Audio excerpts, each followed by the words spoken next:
guys, kabalin.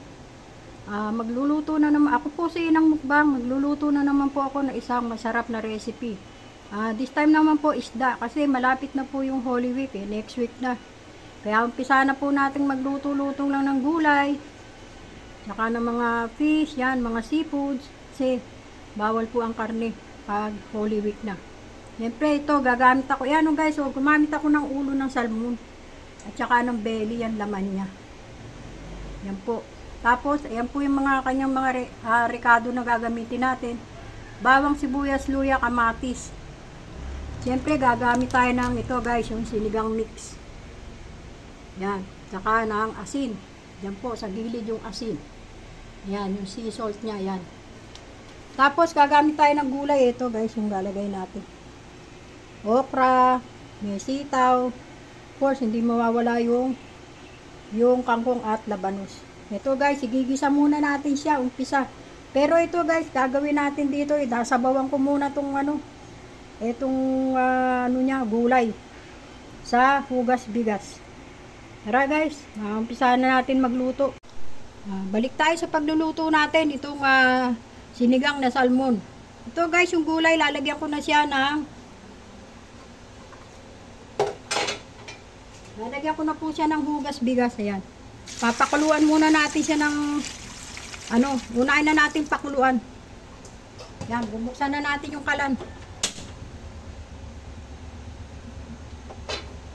So guys, papakuluan ko muna yung gulay para lumambot ng konti. Mga 1 kulo, 2 kulo. Tapos saka natin lalagay yung kanyang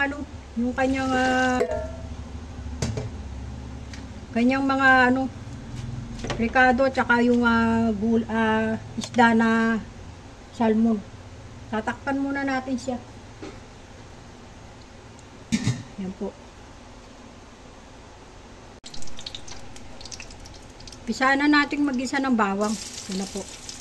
Bawang muna para ito, yung sinigang na pong gagawin ko ngayon guys, ginisa ko siya. Hindi siya yung lang, ginisa ko po yung kanyang bawang, sibuyas, luya. Yan po. Saka natin ito ibubuhos doon sa kahit half cook lang, pwede na po. Para mas masarap. Yan. Yan, lagay na natin yung itong kanyang itong luya, tsaka yung kanyang sibuyas. Yan, bawang, sibuyas, luya. Yan po guys.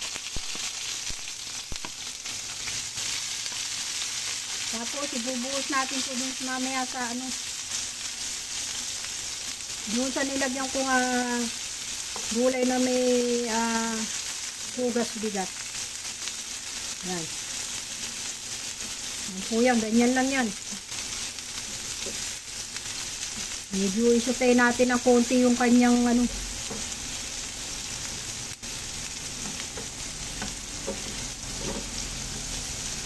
Yan, pwede na yan guys kasi hindi naman kailangan ng masyadong kasi sinigang to eh. Kaya inaano lang natin isutay ng konti para mas masarap. Isabay na natin yung kamatis. Yan po.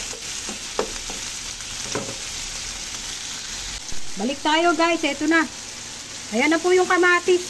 Yan, pwede na natin ibuhos dun sa gulay na may sabaw ng hugas bigas. Yun po natin nilalagay yung isda. Yan, ililipat ko na ito dun sa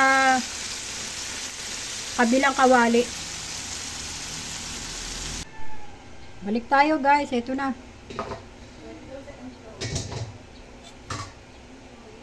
Ayan na po, kumukulo na siya. Magtataka kayo guys, ba't hindi ko pa nilalagay yung yung asin, yung ilalagay ko muna tong niya. Ito, yung ginisa natin na dito sa gilid. Yan. Lagay na natin yan. Tapos, ilalagay ko na rin tong isda. Ito guys, yan yung isda, ilalagay na natin.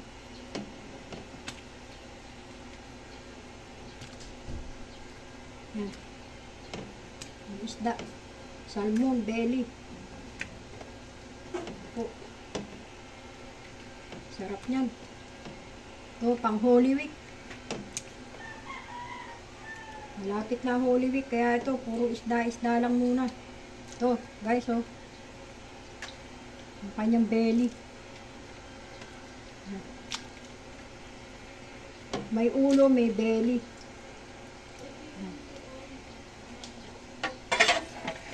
Okay guys, hugasan lang natin yung kamay natin. Ayan po. Guys, ayan, magtataka kayo. Ang ginawa ko po kasi guys, ganito po yan sa gulay. Pag sa gulay po, inuuna kong palambutin yung gulay bago ko ilagay yung yung isda tsaka yung ibang ingredient niya. Kasi yung kangkong at tsaka yung kangkong tsaka yung sitaw, makunat po yan guys eh. Pag naanuhan na ng patis, makunat siya. Tsaka lalo na yung kangkong. Kaya ginagawa ko, pinapakuluan ko muna ng kaunti para medyo lumambot. Ngayon, ilalagay ko na po itong patis. Yan. Tapos, lalagyan din natin ng konting asin. Yan, konti-konti lang muna. Tapos, ilalagay ko na po itong seasoning. Kasi yung hapon guys, yung kangkong tsaka yung sitaw, pag nagkaano na ng maasim, kumukunat. Kaya yan. Late ko nang nilalagay itong mga ingredient niya. Tapos tatakpan natin siya. So, tatakpan natin ulit para kumulo. Maluto yung isda. Yan. Tsaka mas maluto po yung mga gulay na nilagay natin. Siguro mga na lang po to, siguro mga 15 minutes na lang po. Balik tayo guys, eto na. Ayan po. Ito, pinakahuli natin ilalagay ito. Yan na natin, para masarap. Yan. Bali, dalawang ganito po yung nilagay ko kasi marami po itong isda, tsaka maraming gulay. Tapos guys, titikman ko muna siya kung okay na yung kanyang yung kanyang alat. Yung asim, alat. Yan, okay na. Pero dadagdag ako siya ng konting patis. Yan, ilagay buhusan natin lahat yan. Tapos guys, nakalimutan po namin bumili ng ng siling berde. Kaya ito na lang ilalagay ko. Yan. Tapos dagdagan na lang natin ito. May babaw, sibuyas. Pagpadagdag ng lasa. Yan guys, ganyan lang po siya, yan. Yung ating nilutong salmon, belly yan, yan po. Ayan po yan. Yan, yung ating salmon belly. Sarap, yan maraming gulay. Guys, sana nasiyahan po kayo sa akin niluto. Ito, nagmamadali na naman po ako kasi magto 12 o'clock na. Tama-tama lang po, maluluto na kasi kakain na po sila yung aking mga kasama.